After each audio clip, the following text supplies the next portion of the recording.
जिंदगी हर कदम पे हमको कुछ ना कुछ सिखाती है। अगर हम सीखना चाहें तो, देखना चाहें तो। कुछ साल पहले की बात है, मेरी आप बीती है, मेरी ही कहानी है। घर में कुछ प्रॉब्लम थी। प्रॉब्लम के कारण मैं बहुत परेशान रहती थी। शायद मैंने ही प्रॉब्लम को बहुत बड़ा मान लिया था। घर के बाहर वाले कमरे में बैठी थी। आंखों में पानी भरा था। पानी क्या भरा था, गंगा जमुना बह रही थी। भगवान जी से शिकायतों का पिटारा चालू था। भगवान जी, आपने ऐसा क्यों किया? भगवान जी, आपने मेरे साथ क्यों किया? आपने ये नहीं किया, आपने वो नहीं किया, मेरे को ये नहीं दिया, आपने वो नहीं दिया। ऐसा लग रहा था कि दुनिया में मेरे से दुखी तो ना कभी हुआ, ना ही कभी होगा। बहुत सारी शिकायतें, बहुत सारी तकलीफ अपने सीने में लिए बैठी थी और रो रही थी। हमारे घर के सामने एक खाली प्लाट है। खाली प्लाट में एक जामुन का पेड़ है। उस पे कुछ पक्षी, कुछ गिलहरी रहती हैं।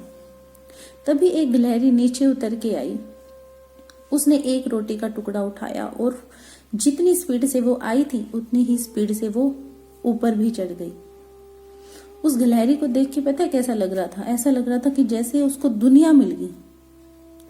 मैं वहां पर अक्सर कुछ रोटियां, कुछ दाना, कुछ पानी रख देती थी पक्षियों के लिए, लेकिन अपनी लड़ाई, अपने झगड़े के कारण मैंने उनके लिए भी खाना नहीं रखा। भूल गई, दिमाग में याद ही नहीं रहा। वो इतनी खुशी खुशी, पता नहीं कितने दिन पुरानी रोटी थी उसे जो मिली थी, उसको लेके चढ़ गई।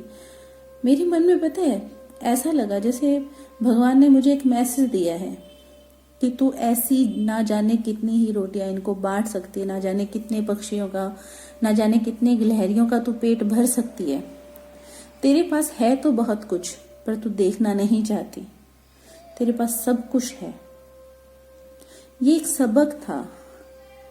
आप यकीन मानो, मेरे बहते हुए आंसू रुक गए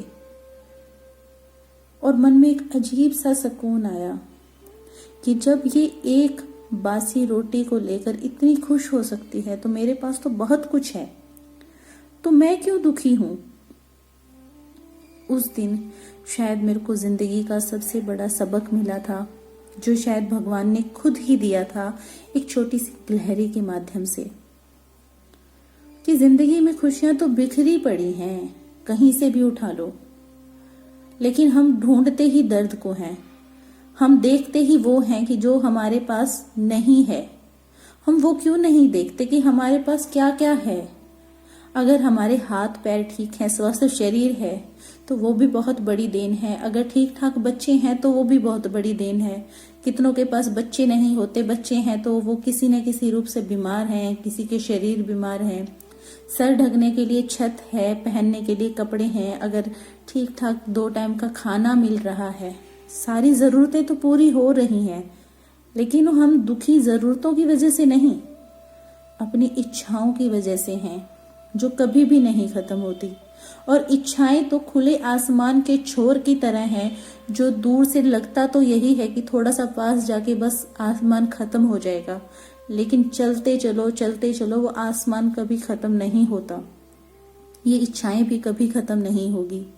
आज पूरी हो गई, कल दूसरी फिर हो जाएगी। आज ये हो गया तो कल वो होना चाहिए, फिर वो हो गया तो वो होना चाहिए। और जिंदगी, यकीन मानो, हर रोज एक नई तकलीफ देकर जाएगी। अगर खुश रहना है तो आसपास खुशी ढूंढनी ही होगी। कभी कभार बरसात में खुशी ढूंढ लो, चाय की 2 प्याली के साथ। कहीं रास्ते में रुक जाओ, किसी सरसों के खेत के पास। सर्दियां हैं, अब तो पीले पीले सरसों के खेत बहुत सुंदर लगते हैं। जरूरी थोड़ी है कि हमेशा सफर इसलिए किया जाए कि कहीं पहुंचना है। कभी कभी रास्तों के लिए भी सफर कर लिया करो कि चलो रास्ते में कुछ रुक कर देखते हैं।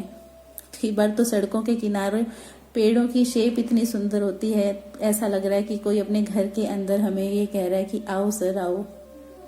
तो खूबसूरती हर जगह है। अपने मन के द्वार खोलो और खुश रहो अपनों के साथ। मिलते हैं किसी और वीडियो में, तब तक के लिए धन्यवाद।